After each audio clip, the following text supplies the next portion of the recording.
I'm Danny Dyer, and this is the Real Football Factories International. I played Tommy Johnson in the film The Football Factory, which was all about football violence. Fucking nutters. Then I travelled the UK and met the real football firms. Now, I'm going international. 9 countries in 2 months. Around the hooligan world in 60 days. A whole new level of football violence. We'll be in riots. We'll get tear gassed, chased, and even shot at. It's going to be quite a trip.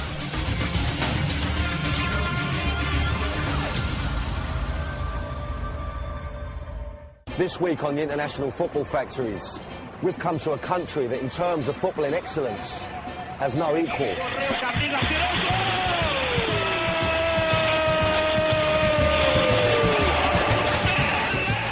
But off the pitch, it's far from the beautiful game. We're talking about one of the most violent societies in the world, and if you put that in the mix with football fanaticism, you get a lethal cocktail. This is Brazil.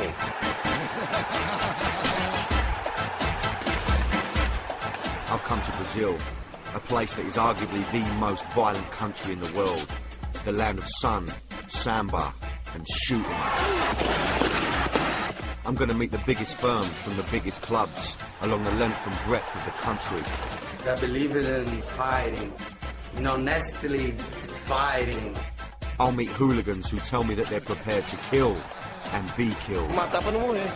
Vindo dos caras de lá, vindo dos inimigos, não sinto nada. I'm going to discover that football hooligans in South America's largest country are waging war with guns. And we'll witness that firsthand as we travel on a firm's bus that comes under fire.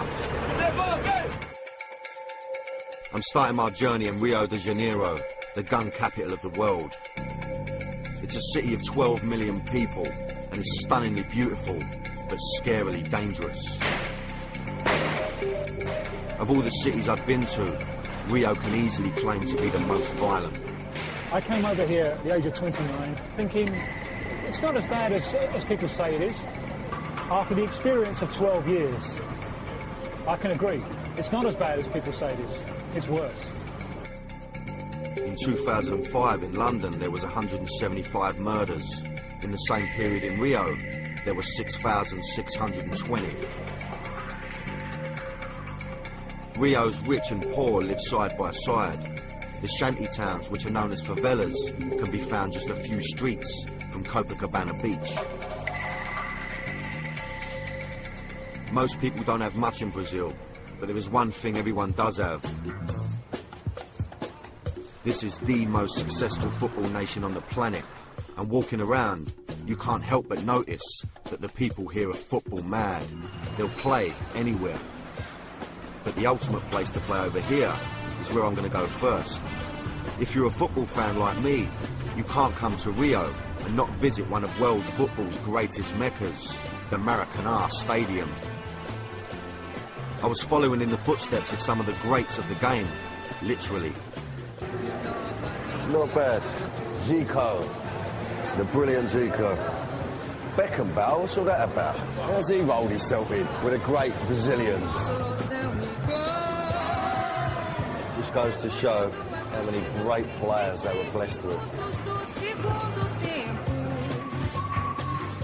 The dressing rooms in the Maracanã. And Socrates, I'm sure had his old fires rubbed down here, you know what I mean? You know, Zico running about with his little towel on. You know, not that I'm thinking of them sort of images, isn't it? Just think of the famous footballers that have had a pony in there. This is where you'd wait to go out in front of 100-odd thousand people screaming. This stadium holds the world record attendance for a football match. An incredible 200,000 people saw the 1950 World Cup final here.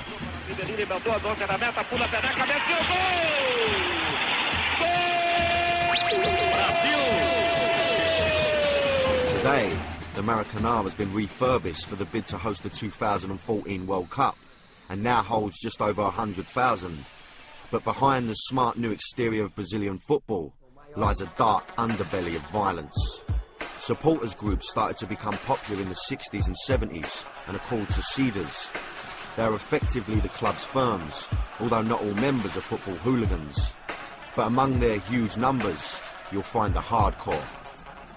Olha, aqui no Brasil, a coisa começa a ficar feia, parecerem surgir as primeiras mortes e tudo, ali pelo final dos anos 70, começo dos anos 80.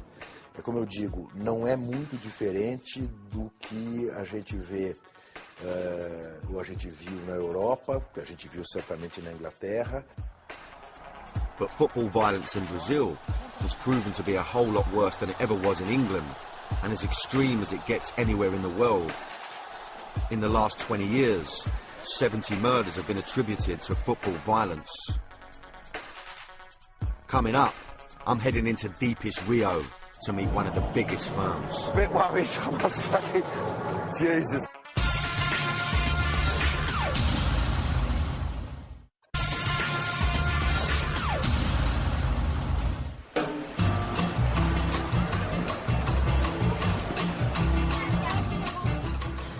I'm in Rio de Janeiro, Brazil, and I'm staying on Copacabana Beach.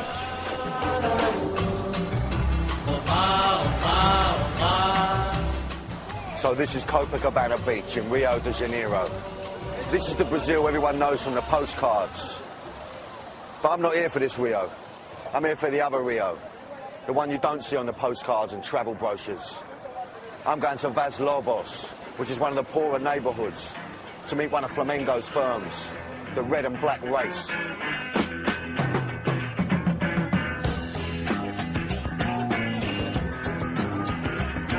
Vaz Lobo is a district on the northern outskirts of Rio, where you'll find the biggest firm of Brazil's biggest club. Flamengo are the most supported team in Brazil. It's estimated that they have a fan base of just 33 million. And Paulo is the president of the firm, the Raça Rubro-Negra, which means the red and black race.